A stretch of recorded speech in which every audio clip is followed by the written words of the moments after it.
Check the description for the following discount codes.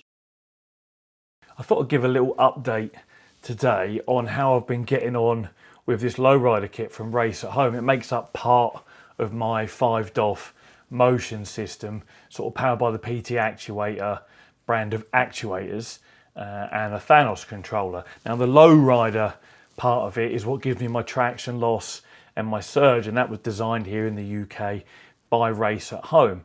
The 4 vertical actuators from PT Actuator, you know, just bolt onto your typical aluminium profile rig, and you've all seen that before. But the lowrider that Bob and his team designed is something new, and certainly was at the time I was given it, which is must be getting on for a year ago now. And what I was given was kind of like a pre-release.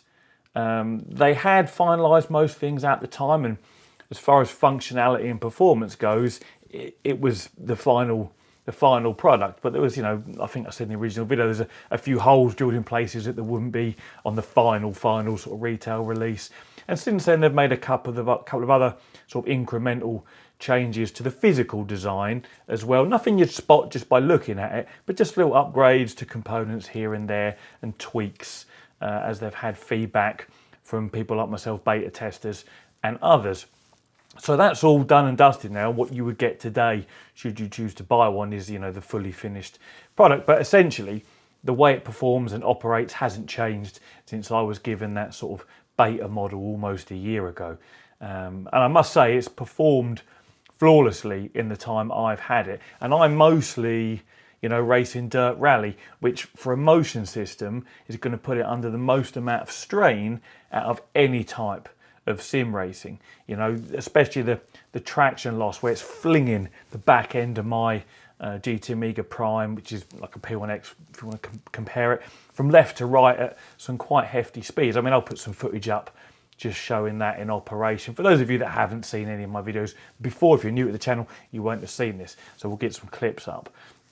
But yeah, if you're going to put a motion system through its paces, rally driving is definitely, you know, the best way to do it. Your normal circuit-based racing, this is interesting actually, circuit-based racing, you try not to lose the back end of the car. So having a traction loss actuator and the function to slide the back of the car left and right, whilst it's quite useful for catching slides when they do happen, most of the time that traction loss actuator is going to be sitting there doing nothing, because, you know, the slowest way to get round a circuit is to slide the back end of the car out at every corner. But for me, in dirt rally, it's absolutely brilliant, and it just adds so much to that feeling of going sideways, you know, round a bend. And also, you know, Microsoft Flight Sim, when you are yawing your aircraft, perhaps you're side slipping it in, you know, to do a steep descent and drop height rapidly, whatever it might be, having when you press those rudder pedals, having the back of your aircraft, you know, yaw left to right very similarly to what it does in real life, is a nice thing to have, you know, as part of your whole sim setup. But yeah, it's performed flawlessly. I have no issues with it whatsoever. One of the only things I was not happy with when I originally did my review here at home was the servo drivers. I'm not talking software drivers, I'm talking physical drivers that actually sort of power and control the actuator. So what you got is you've got your Thanos controller that then controls driver boards that then control the servos themselves, your actuators. And they made this really high-pitched noise. If you're familiar with like animal scarers that people put in their gardens that have like a PIR motion sensor, so when a cat walks past, it emits a really high frequency sound that only animals or quite young people or a few of us with particularly good hearing still can hear. Now I'm one of those people that can still hear those, and the drivers that control those servo motors, the original ones, made a horrible high-pitched sound. Now it was drowned out by the sounds, you know, the in-game sounds, because you've got headphones on, you're not going to hear them at all. And for me, I've got, you know, fairly large speakers, so in use it wasn't a problem.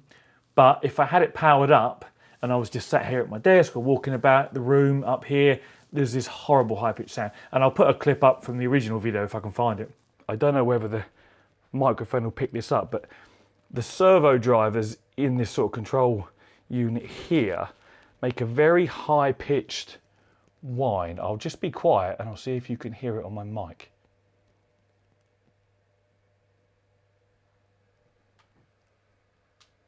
Because I believe my microphone did actually pick it up from what some of you in the comments say, and from what I could hear when I turned it up quite loud during the edit. So they've been replaced now. In fact, Bob sent me over these replacement driver units quite some time ago. I'll put a picture up of them now. The grey one you see on the right is the original one that made this high-pitched sound, and the one on the left, the white one, is what's replaced it, and this is what everyone gets now if you were to buy a package from Bob at Race at Home. And I assume if you bought, you know, PT Actuator stuff direct from PT Actuator, that's what you would get as well.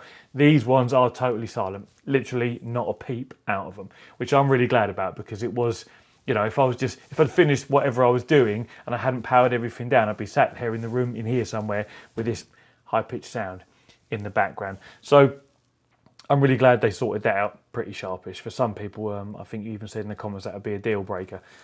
So that's no longer a deal breaker because it's been taken care of, which is great.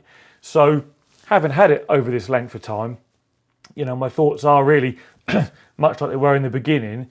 If it's within your budget, I think we just check the Lowrider website for the current pricing. You've got different travel options, 150 by 200mm or 200mm and 200mm. Presumably that's surge and then the traction loss. It doesn't actually, oh no, it does actually say, yeah, that's fine, you can choose each one. So yeah, 150 or 200. Bob said he was experimenting with 250. Someone was saying how cool it was to have a 250mm traction loss actuator really slinging you around. The one I've got here is 200, which is more than enough in my opinion, but I suppose the bigger the better. But yeah, the current price is £4,850 plus shipping to whatever country you may be in, and that would be, I think it actually says here you have to email for the shipping, because obviously depending where you are in the world, this is a big heavy item. It's going to vary quite a bit, but yeah, £4,850 is the price for the Lowrider, and you know that comes in a choice of whatever colour you want as well. I've got a white and red option that you'd have seen in the video clips here, but you can have pretty much whatever you want, which is a nice little touch. I've seen some people have them matched to the same colour of their car in real life, or have their favourite, you know, rally drivers sort of colour scheme on there, or race drivers colour scheme on this. You know, it's quite a nice idea to add to your rig as well. And then the whole 5DOF system that I've got here is 9875, and that includes the Lowrider and obviously 4 vertical actuators as well. But there'll be a link to Bob's website in the description for those of you that want to go over there and take a peek. But I thought I'd just do this little update, especially as those drivers were replaced with silent ones, and to me that was quite a big deal, and to some others also. But you know, just to give my feedback after getting on for a year now, you know, of using it quite aggressively with things like Dirt Rally, to be able to say it's a solid product, nothing's fallen apart, nothing's broken off, nothing's wore out. My rig is still held together as well. Everything's still in one piece. And like, if you've seen some of my Dirt Rally videos, you see how aggressively everything gets thrown around. It really shakes the whole room here. It's quite an experience, I must admit. All we need is for Dirt Rally 3 to come out, hopefully with triple monitor support, because one of my biggest gripes at the moment, got this lovely triple 55-inch setup. I love playing Dirt Rally. Dirt Rally doesn't support triple screen, so you've got this horrible bent, warped image in front of you. Cockpit view is just a total no-no. Everything's stretched and spew-inducing. It's just a real pain in the arse, to be honest. So I'm really hoping whenever we get Dirt Rally 3, we're going to get proper triple monitor support from Codemasters or whoever ends up doing it this time round. But anyway, it's a side issue there. But yes, the Lowrider performed brilliantly for the last 10 months or however long it is I've had it. I wouldn't like to be without it. It is on like a semi-permanent load, and the entire system is from Race at Home. They can take it back at any point.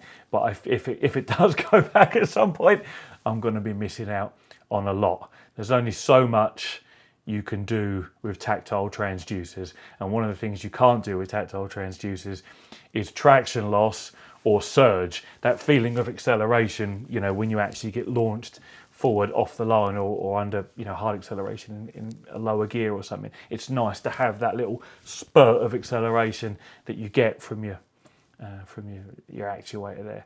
But yeah, anyway, enough of my wafflage. There'll be a link if you want to check it out in the description. But again, after all this time, it still gets the thumbs up from me. It is a great product, and the low profile nature of it just stops your rig being 9 foot in the air, and I guess it helps to keep production costs down as well, because there's probably a bit less material compared to some of the other solutions out there for traction loss and surge.